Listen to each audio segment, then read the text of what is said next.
C'est moi, pardon. Madame la maire, mes Bien. chers collègues. Raphaël Primet.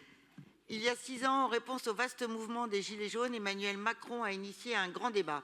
1 million de citoyennes et citoyens y ont participé, rédigeant 160 000 contributions et 16 000 cahiers de doléances dans nos mairies.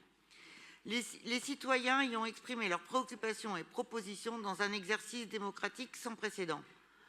Malheureusement, ces documents ont été abandonnés. La restitution promise n'a pas eu lieu, laissant place à une frustration et un sentiment d'injustice profond. Aujourd'hui, je me fais le relais du travail de terrain de ma camarade Gwenaëlle Austin, conseillère d'arrondissement dans le 19e, et qui, soit dit en passant, monsieur Le Suc, qui n'attend pas que je sois malade pour prendre ma place, mais est très investi dans ses missions. Et je me fais le relais de l'engagement du Conseil des anciens qui a récupéré ces cahiers, les a analysés, classés et transmis au maire du 19e avant de les présenter en conseil de quartier. Dans le 20e, c'est la LDH Paris 20 qui a pris l'initiative et a analysé 440 pages et 420 doléances des habitants de l'arrondissement. Les résultats ont été présentés aux acteurs locaux le 27 mars.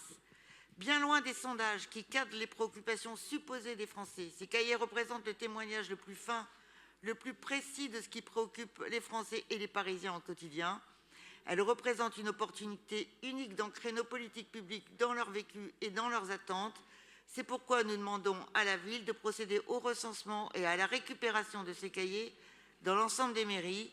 Nous souhaitons qu'une étude approfondie soit menée en lien avec des chercheurs et des universitaires pour en extraire les grandes tendances et produire un rapport de synthèse accessible au public et aux élus.